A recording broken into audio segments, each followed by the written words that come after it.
Hey, what's up, guys? This is Mike here with Ninja Signals Trading, and today we're bringing you actually a very special episode. So, this is going to cover market psychology, market dynamics, and why the market does what the market does, right? So, you see a lot of people. This is mostly related to cryptocurrencies, but a lot of the same concepts work in traditional markets, and probably forex as well, but just not to a great extent as the wild wild west of cryptocurrencies, right? So a lot of times you probably heard this, right? When Bitcoin pumps and you look around the internet, everybody's all the big famous YouTubers or people on Twitter are saying, hey, you know what, this is all fundamentals, Bitcoin's going to the moon. Whenever Bitcoin dumps, it's always manipulation, right? Because they just don't know the answer as to why some of it happened. um, so in this episode, this will be the fundamental foundation, at least in my opinion, to understanding why a lot of these other technical analysis tools work, right? So in the upcoming weeks and months, I'll be releasing a lot more education on all the tools that I use to, call all these moves and have such a high win rate on these trades.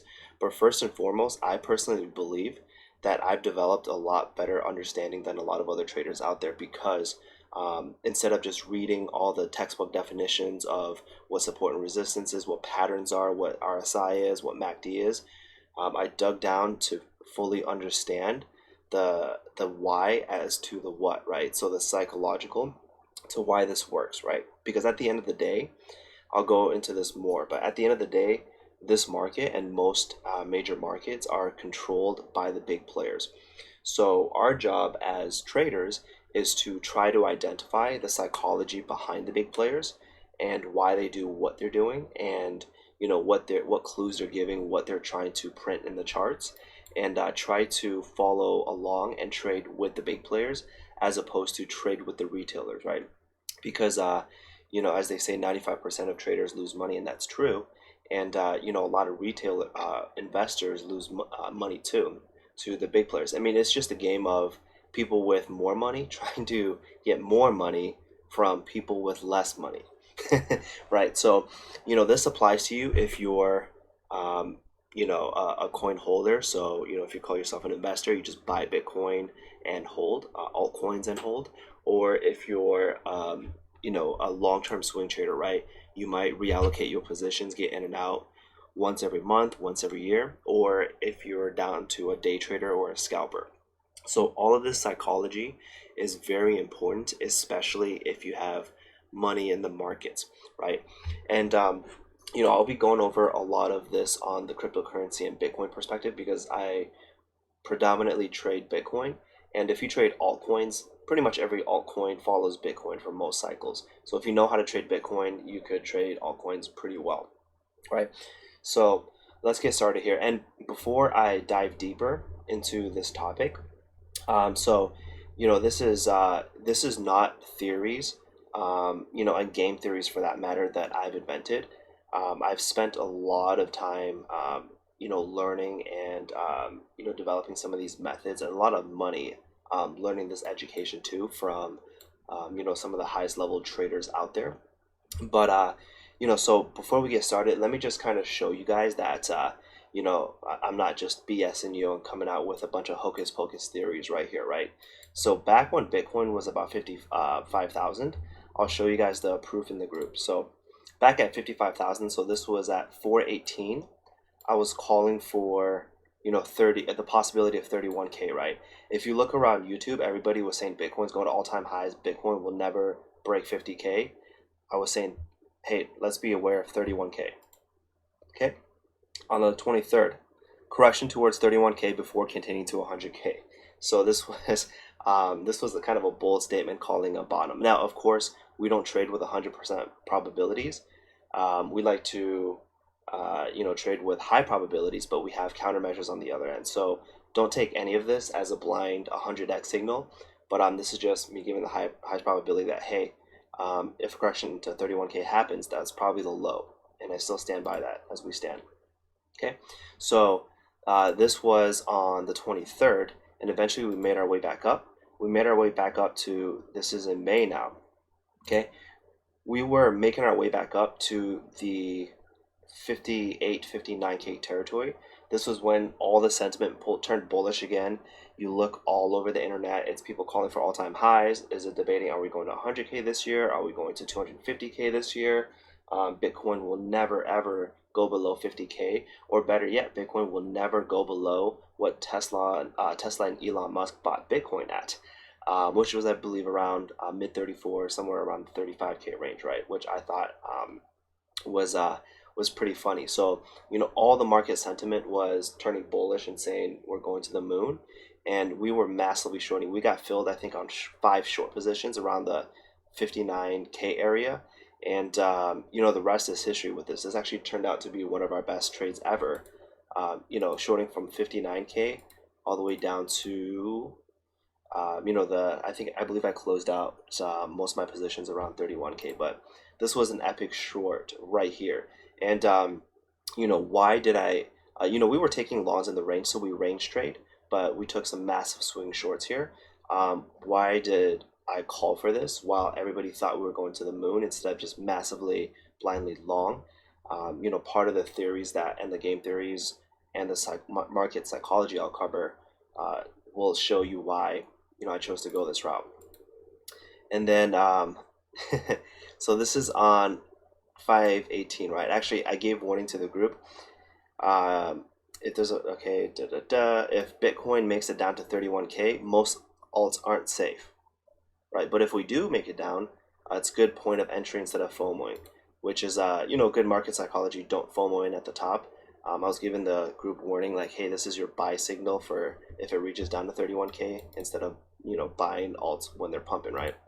And this was a good one. So I gave the Fibonacci time pivot of 3, and here's the levels that I was talking about, right? There's other confluences, but this is why I was highlighting the 31K area before it happened. So the time pivot and the level, right? There we go. Giving my group the warning. And by the way, this was our short coming down. That was a very good position. And there we have it, 31K. And then don't trade off of this, but we'll see if this happens right here. But this is how we're able to time the exact low and the level right here, while back when people were still calling for 100K and all-time highs, right? Another thing that I want to bring up is, so I brought up this Fibonacci time pivot, and we had the 3.618 on April 12th, right? Or the week of April 12th, which ended up being the high.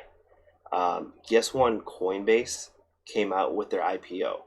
I believe it was April 14th. So right around that Fib time pivot, you got to think to yourself, right? Coinbase knows what they're doing. They're not going to, release their IPO when Bitcoin is plummeting like here, right? They're not going to release it when Bitcoin is plummeting 25%. They're going to release it at all-time highs, get a bunch of money, right? Same thing. They wouldn't have released it right here, right? So this goes to show you that there's no such thing as a random pivot in the market, and nothing is random, right? So all the people that tell you it's manipulation, all the people that tell you, well, if it goes to 100K, I'm right. If it doesn't go to 100K, it's manipulation, right? That just shows you they haven't really figured out this market yet.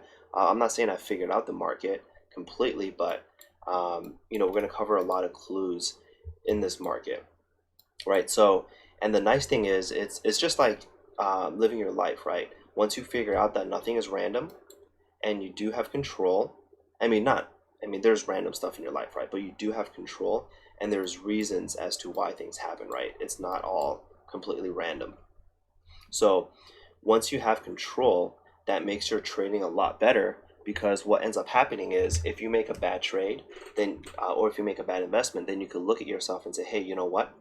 I can get better, because I can figure out what to do next time, figure out what the big money is doing, and not just blame, oh, you know what, it was manipulation, I lost money, can't do anything about it, right? Then you're leaving it up to somebody else's hands, and you cannot get better, and you cannot do better next time if you just give blame to something else.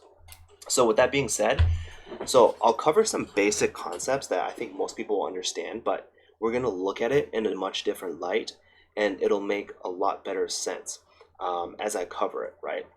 So these first things I'll cover, don't get bored because they're basic things, but it's just, a different way to look at it, right? So I'll cover a few concepts and I'll go over examples of why things happened when they happen, right? So everything's printed in the charts. And when you have an asset like Bitcoin, like gold, like any stocks, the price can do one of two things, right? It can go up or go down. Or, sideways is a variation of not a lot of up or down, right? So how does the price go up or how does the price go down, right?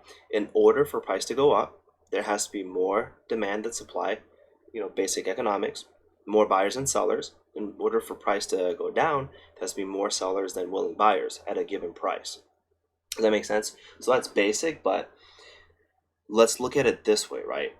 So if that's how everything happens, if let's think, so everything that I'm going to cover is thinking in terms of what the big money does, right? So this game is all a matter of, like I said, the big money taking more money from the little money, and then you have variations, right? You have your institutions, and then you have your institutions that have more money than the smaller institutions. So there's various levels of institutions that try to compete with each other, but at the end of the day, it's that the big money does have control over this market, regardless of what the news outlets make you think, right? I mean, if you think about it, if you trade with the news, up here there was so much hype that you would have blindly long. Down here, there was so much fear you would have blindly sold or shorted. So, you get wrecked trading with the news most of the time. So, here's how I look at it. So, coming from a institutional player or big money perspective, right? So it's all supply and demand. So in order for there to be a buy order, so let's just say of 1 Bitcoin. If there's a buy order of 1 Bitcoin, there has to be a sell order of 1 Bitcoin.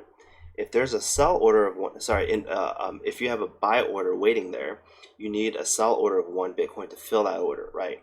So if you say I want to buy Bitcoin right now at $1,000 and you put in a buy order all the way down to $1,000, right? There's going to be no sell order right there at $1,000 to fill your order. So in order to fill your order and trigger it, there has to be somebody else or a group of other people selling into your buy orders. Conversely, if you have a sell order waiting there, like somewhere up here, you need buy orders or a group of buy orders to fill those sell orders, right? So if you're a big player in the market, if you're an institution controlling a bunch of money, let me give you an example right here, right? So current price is $36,300. If you're a big player and you wanted to fill, let's say, a $1.5 trillion order, like Tesla, right? I believe that's, I could be wrong, but I believe that's the amount that they bought. If you went on, let's say Coinbase, Bybit, any exchange, and you market bought $2 billion worth of Bitcoin, do you think your average fill price is going to be $36,300? Right? Absolutely not. There's not nearly enough sell orders in the books to cover your order. So what's going to happen is if you put in a $2 billion buy order, what's going to happen? Sorry, I had to take a bathroom break there. Sorry. So what's going to happen is, you click market buy with $1.5 billion, the price is going to skyrocket. I haven't done the math on exactly how much, but I would wager to say it would probably take it, just for random number purposes, at least to, let's say, 43K. Probably be a lot more, right? So 43K. Okay. If you wanted to fill your price at 36K and you pump price all the way up to 43K, your average price is probably, just arbitrary number somewhere in the middle, 39K. So now your slippage is 10%, $3,000, right? So you already off the bat lost 10% opportunity cost, 10% lower than where you could have got it. I would say, if somebody bought to 1.5 or $2 billion, you'd probably go up to 50K right now, right? So let's say somewhere in the middle, your slippage is going to be like 20%. As an institution, you do not want 20% P&L slippage on your P&Ls. There's no way, right? So I hope that's starting to make sense so far, because in order for these big players to fill their bigger orders, they need a group of smaller players who do not know their plans to sell into their orders. Does that make sense? So let me give you an example.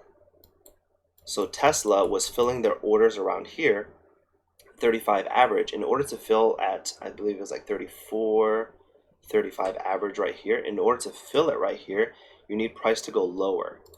So surprise, surprise, price went lower after they were done buying. Surprise, surprise, they released the news. But I'll tell you why the pump wasn't all because of Elon Musk later, right?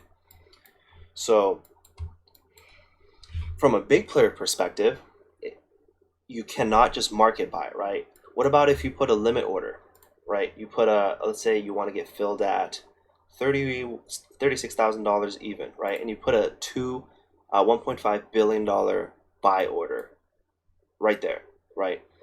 What are the chances? I mean, what are the odds that that buy order gets filled, right? If you're a semi-experienced trader and you see a $1.5 billion buy order, price is not going to touch anywhere near that region, unless if it was a spoof order, which that's a whole nother story, right? So if you cannot fill one single limit buy order, what you need to do is you need to create a reason for a lot of people to start selling into your orders, right? If you're trying to fill $1.5 billion, you probably got to do, you probably have to have a really big buy zone, like something like that, right? If you want average price, down here, you probably have to have a huge buy zone. And oh, look at that. We're really close to where Tesla initially bought in at. Surprise, surprise.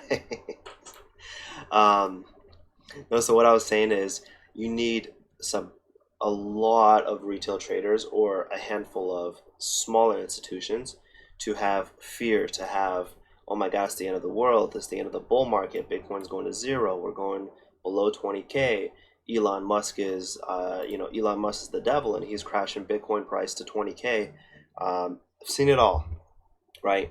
So you need those people to fill your buy orders. So I hope this is starting to be a little bit more clear now. Now, if you're a big player and you wanted to, offload some Bitcoin, while price is up here, right?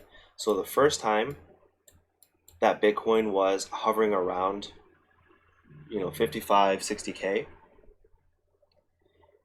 if a big player, same thing as down here, but just the reverse, right? If a big player wanted to offload 1.5 billion or 2 billion in Bitcoin and they just try to market sell, do you think price would stay up here? Or do you think, price would immediately, plummet, right? Same thing, they will get slippage on the sell side and they would get, they would lose probably 20% of, what they would have had gained if they had people buying into their sell orders. So same thing, if you'll notice, when you look at what the masses look at, right?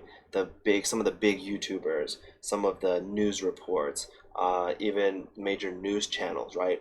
They always seem to be the most bullish when price is getting ready to drop.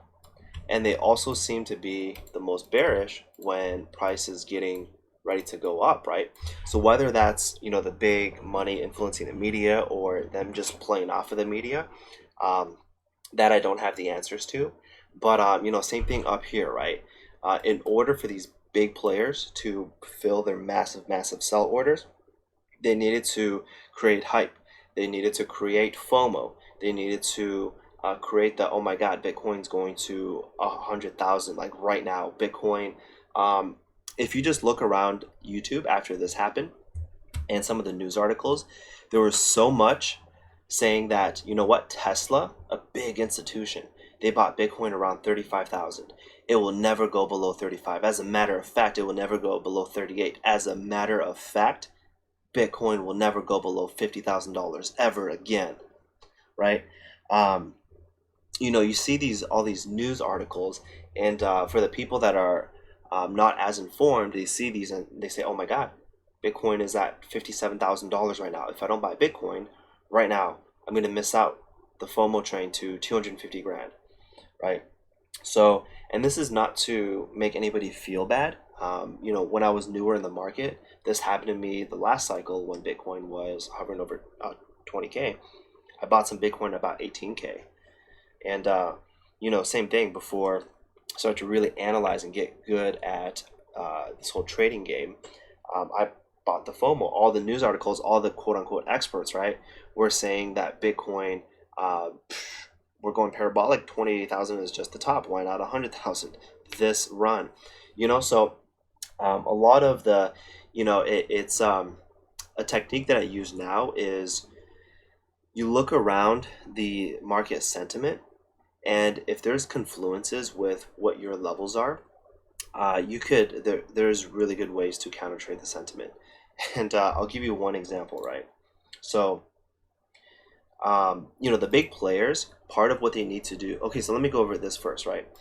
In order for big players to get smaller players to fill their orders, they need to make the smaller players think that price is going to keep going one direction while they want to take the price another direction.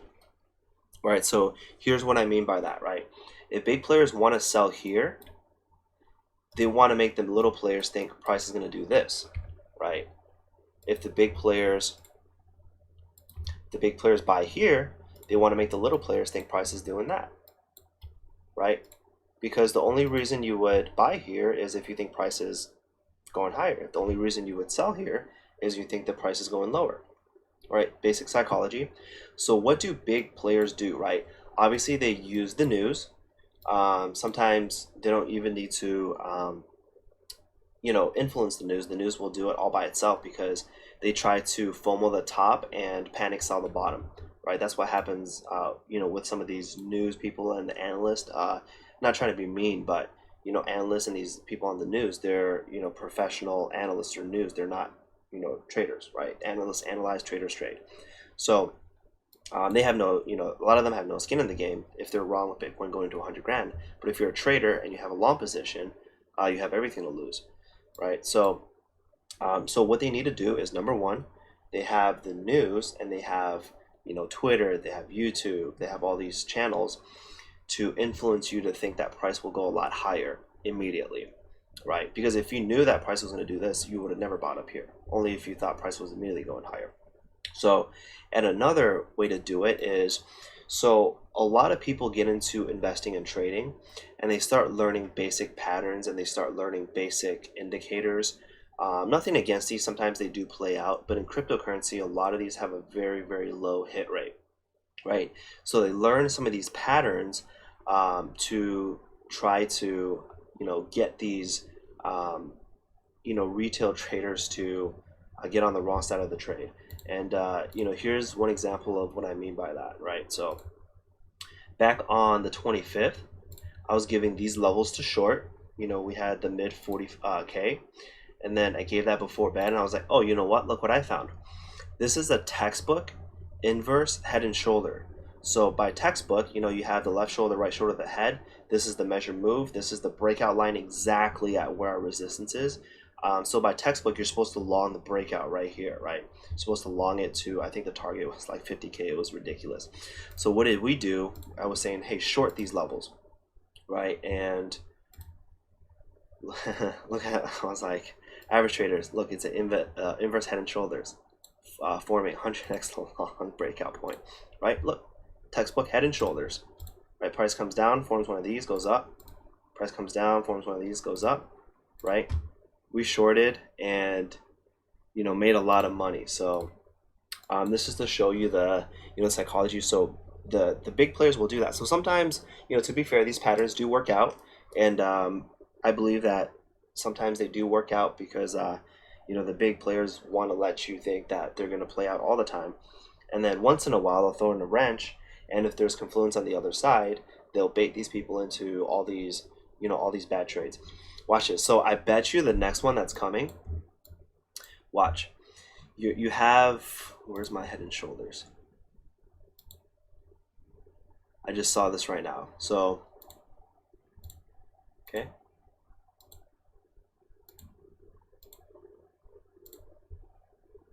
See this right here? Something like this, right? That's not perfect. It just, drew it up. Or if price goes up to somewhere around 48K, right? So if we see one of these, it'll get a lot of traders offsides as well, because they're like, oh my God, a huge macro inverse head and shoulders. Let's see. So the textbook measure move of this from the breakout line is actually negative $4,000, ladies and gentlemen. Textbook inverse head and shoulders, Bitcoin going to negative $4,000. Grab your 100x shorts now. I'm just kidding. And also, nothing in this video is financial advice. It's for education purposes only. So do not 100x short. So you see what I'm saying is, just looking a couple moves ahead, I can already see that inverse head and shoulders pattern. So I swear, if this happens and we start breaking below, there's going to be so much fear and panic that this is when we might actually swipe the 24.5 level and just blast off. So, so the big players, they paint, they paint these pictures, they paint these basic, chart patterns. Oh, look at this. This is your typical descending triangle, right? Just saw this again, completely forgot about this one. So for beginner traders and investors, okay, this is your typical descending triangle pattern, okay? So statistically, these are more likely to break down, right? But also, if you want to trade these as a breakout trader, you trade the breakout. So what happened if you were a breakout trader? You traded the breakout, bam, right back into the descending triangle wrecked, right? So, it's, we can spend hours and go through all these examples of, where the market makers, they know that a lot of semi-experienced traders know all these textbook patterns. All right, so they know where they're going to be looking for, and they know where, what they're going to be trying to do, right? And the reason they need to get all these traders offside is, as I mentioned later, if they want to fill a buy order, they need a bunch of smaller sell orders to sell into it. Same thing, if they need a big sell order, they need a bunch of smaller buy orders to fill it, right? That's what we call generating liquidity, right? So they need the liquidity in order to fill all their desired positions, and there's not enough liquidity in the market as is to fill some of these big players' positions just market ordering, market buying or market selling what they want, right? This is why also you see Bitcoin do a lot of this, right? So as a big player, as an institution, right? If Bitcoin comes right here and you put it in a long or you put it in a buy, where do you think your stop loss is? Probably right here, right? Why do you think the wicks came down here? Same thing with here. If you put in a buy, where do you think your stop loss is? So that's why they stop loss hunt, right? Because if a big player wants to fill their buy orders, so check this out, this is some next level stuff. But if I was an institution and I wanted to fill my buy order right here, okay, what easier way than knowing that there's a bunch of stop losses here? So if you have a buy order or a long position and you have a stop loss, in order to trigger that stop, that becomes a sell position to close out your buy position, right? So this is why people stop loss hunt. So if I have buy orders waiting down here and I start cascading some sell orders, some stop losses for buys, because that people start buying this uptrend, with typical trading 101 stop loss below the low, right? Stop loss below the low. And then they start cascading all of these stop losses, which be turned into sell orders in order to fill their buy orders. So I hope this is starting to make sense, right? Same thing right here, right? I bet you there's a lot of stops below this low right here. Grabbed all that liquidity.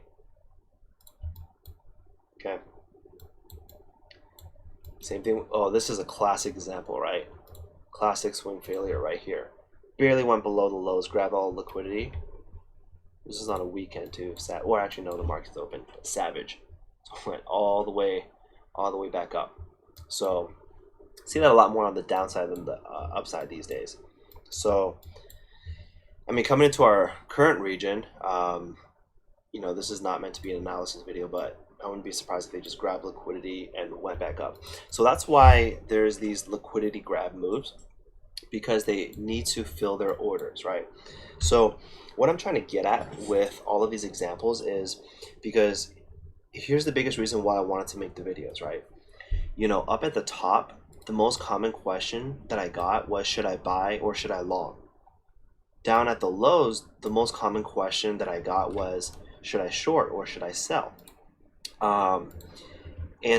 If you understand what the big players are doing, if there's all this hype, and I mean, you can just look at Google Trends, right? So many people were Googling Bitcoin up here, same with the 2017 bull market peak. You know, when there's so much FOMO and so much hype, and you look at the technos, look at this volume decreasing as we took all-time highs. This is very sad, pathetic volume, right? Taking all-time highs, which is a huge warning sign for me. Not a lot of participation. You know, so this is how you understand the big players baiting, I guess, the retail and the little traders. In order for, you know, so many people to ask me this type of question, they have to have, you know, using media, using all these different things, using FOMO and hopium up here and using fear down here. It works, just judging by the result of how many people asked, do I buy at the top and do I sell at the lows, right? The quick answer to that is no. You should be shorting or selling up here and longing or buying down here, is the answer. Which, funnily enough, because we want to trade with the big traders, you know, we have more shorts up here and we have more longs down here, right? So this is to get you to show you one of two things, right? One, never make your investing, buying or trading, I mean, it's not financial advice, but if I were you, I wouldn't make investing, buying or trading decisions based on market sentiment and media, right? Market sentiment was so bullish up here. So many people were making their buying decisions up here, and you know, they got wrecked so hard. Down here, so many people that FOMO bought down here, panic sold down, FOMO bought up here, panic sold down here, because the media sentiment was so bearish, like, oh my god, the bull market is over, this is the end. You know, is Bitcoin going to zero? Is it going to negative $4,000, right? So this goes to show you that this doesn't educate you fully on, you know, how to identify what the big players do, but hopefully this video educates you. Number one, if you have a lot of money in the game, do not make your decisions off of hype, FOMO, or fear, right? That's how you get wrecked. That's what the big players do, and basic chart patterns, right? That's what the big players do to get you on the wrong side of the trade and to, you know, take your money. Because at the end of the day, like I said in the beginning of the video, this is a zero-sum game, unfortunately, right? There's a limited amount of Bitcoin. In order for somebody to win one Bitcoin, you have to lose one Bitcoin, or somebody has to lose one Bitcoin, right? There's a limited supply of Bitcoin. It's not like US dollar where they can just print more. So somebody, they have to unfortunately create losers, right? If you're trading the Bitcoin pair and not the US dollar pair, if I want to win one Bitcoin, unfortunately someone has to lose one Bitcoin. That's just the name of the game. Now our goal is to get on the right side of the trade and the right side of what the biggest players are doing. So this is why all of the technical analysis videos and the tools I'll be releasing in the upcoming days, months, and years, this is geared towards finding the clues, you know, whether it's basic support and resistance levels, whether it's fibs, because big players a lot of times use bots that target fib levels, whether it's volume profiles. You know, let me show you this right here, right? I'll teach you guys what a lot of this means, because with the volume profile, you know, price only tells you one thing, but volume tells you participation. So if price goes up and the volume does not reflect and there's not enough participation, that tells you something, right? So at the end of the day, when we start learning some more of these technical analysis tools, because all technical analysis is, we're finding the highest probabilities as to what we think the next move is for the big players, what we think they're going to do, right? So we do technical analysis if we think there's 80% chance that price is going to stop here because the big players are done accumulating and wouldn't want to bring it up, then this is our TA to long. Same thing. If we've done our technical analysis, like I was telling the group, this is a bull trap region, and we think the big players are distributing on the retail players' faces, and they want to take it down. This is why we had a high probability to put in like 5 shorts in this region and just ride the wave down, right? And again, let me show you that proof right there. There you go, 58.6 held to 31.1, so not BSing you right now. So with that being said, every time you look at a tool, like even like basic support resistance fibs, keep that in the back of your head, right? When you do analysis, keep that in the back of your head. Market sentiment doesn't give you an entry or exit, but it's a great tool to influence or give you confluence rather in the back of your mind. So when you start looking at some of these tools, when you start looking at my analysis, think in terms of what the big players do, right? What picture are they trying to paint? What story are they trying to tell with the news, with the basic chart patterns, right? What are they trying to tell you in order to get you on the wrong side of the trade so that they can be on the right side of the trade? Does that make sense? So with that being said, hope everybody enjoyed this episode, this market dynamics game theory, because at the end of the day, I hope this shows you that this market is not random. There's no random pivots on a macro scale. It's all a matter of what the big movers are trying to do, and for us, in order to succeed, it's a matter of understanding what they're trying to do and how we can react or how we can prepare for those moves. Because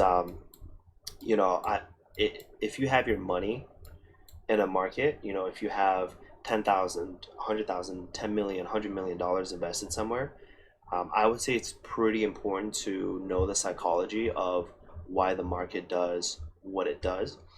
And that's not to say a big influx of retail traders cannot push a price up or cannot push a price down, but for the most part, big players, they're one step ahead of retail always, right? If you trade with the news, the big players are always ahead of that. Actually, let me show you an example of, I forgot to show you to demystify this, right? So Elon Musk bought some around here. This was the news. This was the pump right here, right? So some people say Elon Musk single-handedly pumped Bitcoin. No, Elon Musk can drive the price up, but look at this. So we had, okay,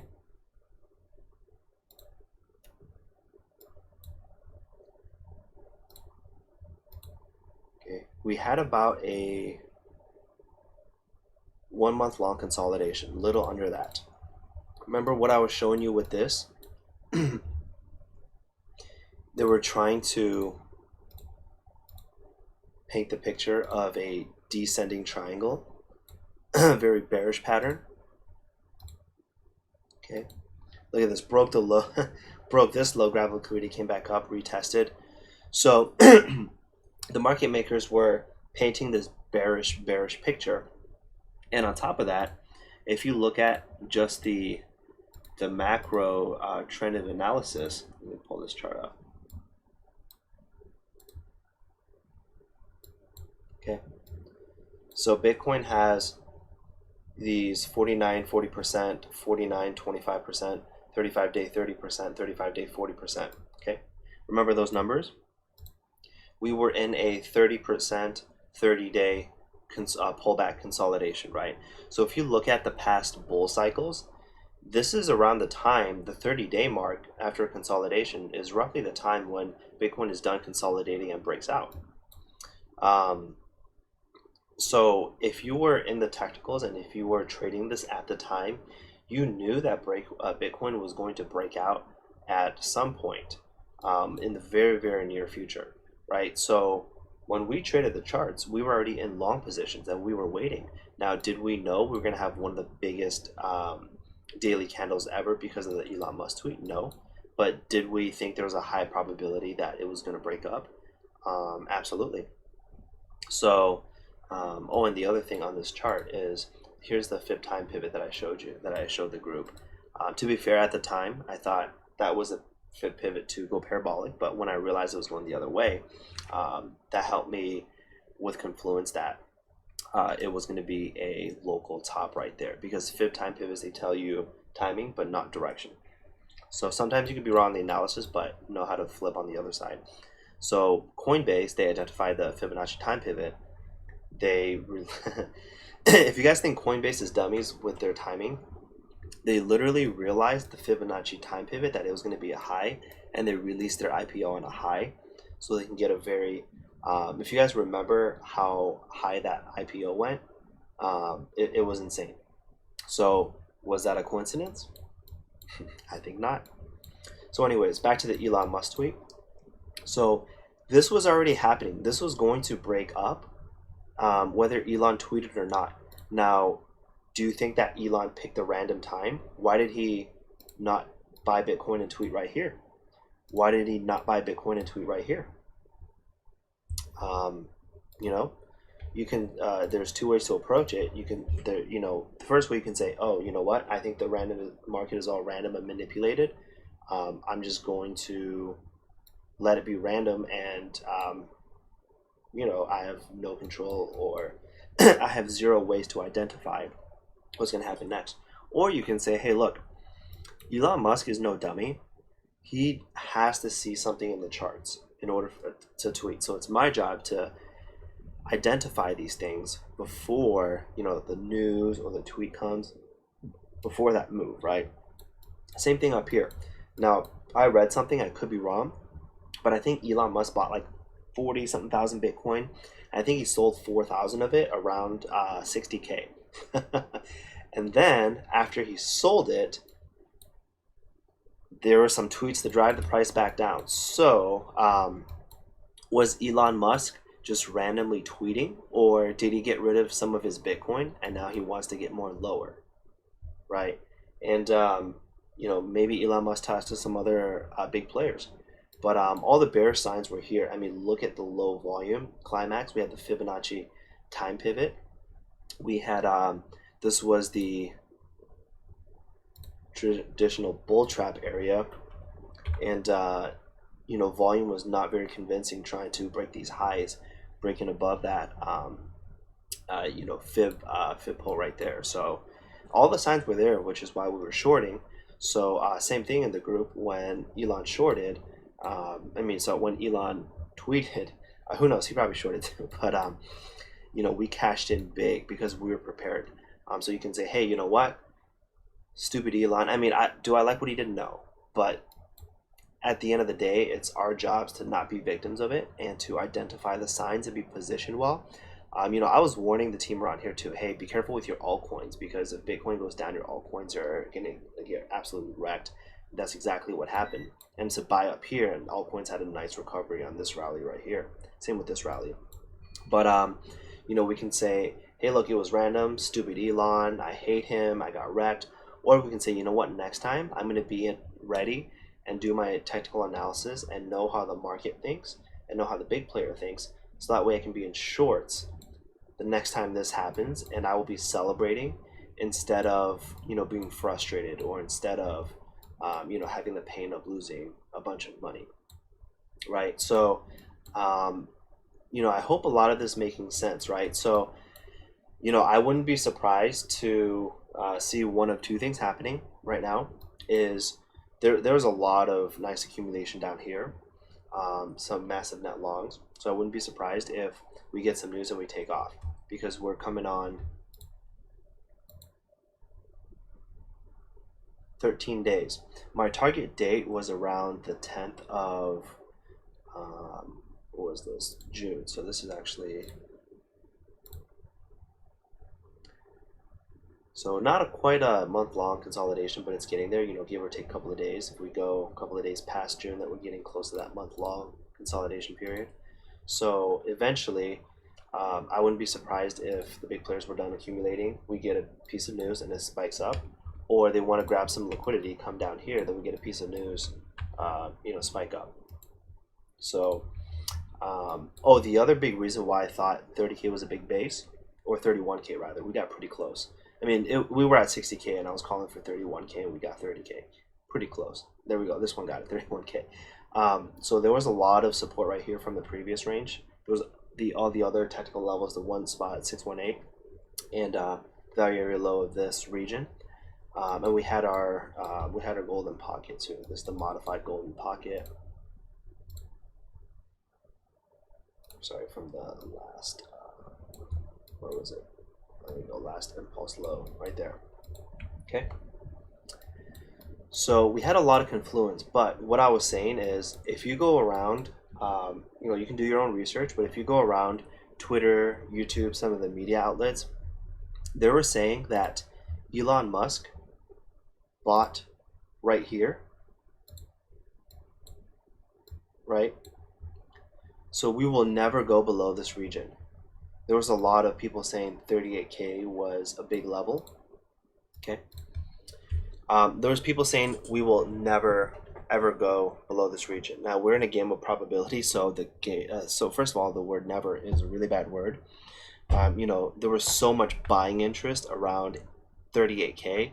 I forgot where 38K came from, but I remember a lot of media personality or a lot of the analysts or a lot of people on YouTube was saying 38K is a huge level. It's right above where Elon bought because we'll never go below where Elon bought. And there's just so much buying interest. So here's what happens. When there's enough eyes on a level and when there's enough buying interest, price will never reach it because it will front run it. And then, so let's say if, right, there's enough eyes and, there's 20 million views on a couple of videos saying this is the level, right? It will never go below this level. And then you have a bunch of retail buying interest. This is what big money does. They will see that eventually over time. And what happens is price is going to do one of two things. It's going to not hit the level, and then everybody waiting for this level is like, okay, we're waiting. Okay, FOMO in because we missed it, right? Or what it's going to do is they're saying, oh, there's so much liquidity right here. There's so much liquidity right here, right? To fill some of our shorts that they just smashed right through the level. So that was the other scenario. So if you go on our Instagram today, I saw a post from Robert Kiyosaki saying he'll probably be interested in buying Bitcoin at 27K, right? If enough eyes are on that, I would say there's a 95% chance that we either never hit the 27K level, or if we hit it, we'll smash right through. There's enough eyes and buying interest, and that becomes mainstream. If you're saying, well, Robert Kiyosaki said, so now we got to put our buys at 27K, right? So, same thing on that concept. If there's enough eyes at a certain level, so check this out, right? Psychological 40K level. A lot of people were saying, hey, if Bitcoin ever hits 40K, I will sell, or same thing, I'm going to short 40K. Smashed right through, went to 42K the first time, right? Eyes on 40K level, either did not touch it, 34K. When it came up, it actually smashed it. Okay. Same thing with 50K. 50K. Okay. So right here, we hit about 48, 49, and just came down, never hit it. The people that were selling, so here's what happens, right? The people that wanted to sell 50K or short 50K down here, they're like, oh my god, price is coming back. I'm to 43K from 48. I gotta sell. I gotta take profits off the table, right? Then it comes back, and then smashes through and goes to 58K. So all the shorters or all the interest at these psychological big levels wrecked. Same thing with 60K. We're 60K. Okay, people looking to sell or short 60K.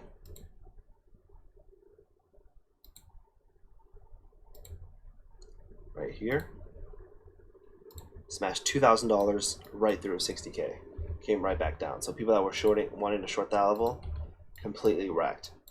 So if and when we come up to 100K, just by that, because you're going to get a lot of people saying, oh, I'm going to sell my Bitcoin at 100K. I'm going to take a lot of profits off the table at 100K. What's going to happen is, and we'll see if this happens, will come up and hit like probably 95. I haven't done my fib expansions or anything like that, but probably around somewhere 95, 96, close enough. And then either pull back. So this could be the top right here. I would call it close enough. So the 95, 96K region, that could end up being the top. Or we can get another massive retrace or a massive consolidation and then just smash through right through 100K. So the people that sold, they're like, oh my God, I'm going to FOMO buy back in. Or the people that are shorting just absolutely get wrecked. Because promise you there's going to be a lot of eyes on that six-figure psychological level. So, so when you think about all of this, you have to think, first of all, if everybody has eyes on it and if news is rapidly covering it, it's probably not a good trade. You could probably use that as a trade to go the other way, right? So it's probably going to go right through the level or never hit it. And then when you look at all these other tools, keep in the back of your mind, what are the big players trying to do, right? Trying to reverse engineer it instead of what's the news going to do and what's the hype doing. Think about it. If you had a $2 billion order that you needed to fill on a position before the next move, like what would you do, right? If you had, and you have to think, is this the $2 billion move, order getting filled? Not necessarily about one person, it could be multiple people, right? And which way is it getting filled to, when they paint the picture. So with that being said, if there's any questions, let us know in the Discord, let us know via Instagram, let us know in the YouTube comments. I will make this video a public video because I do believe it will benefit a lot of people. And when you understand some of these concepts, now I know it doesn't give a lot of answers as to how to win on these trades, as to how to take this knowledge and actually apply it. That will be more and more in the following videos, but it does give you an idea of, very least, what the masses are doing is probably a story or a picture painted by the bigger players that want to take the market the other way. It might not be today, it might take a month, it might take a week, it might take 3 months, but eventually that's the next big move that's coming. And as traders, we're always prepared, so we always have positions and stop losses and contingency plans. We trade probabilities, but we have a plan for the other way. So, but we do try to figure out and put the pieces of the puzzle together as to what these big players are doing. And that's how we try to win. So, hope you guys enjoyed. You might have to watch this one a few times over. And but once you understand these concepts, I guarantee that'll make your investing and trading skills 10 times better. All right, guys, until next time, this is Mike with Ninja Signals Trading. And as the last piece of information, if you want to find out more, if you want more information about our group, I give daily trades, weekly plans. So look at this, another day, another winning trade. You can follow us on Instagram, or you go to ninjasignals.trade, and there's more information right here. And you can learn a lot more of the nitty gritty. So hope you guys have a wonderful rest of your day and crush the charts.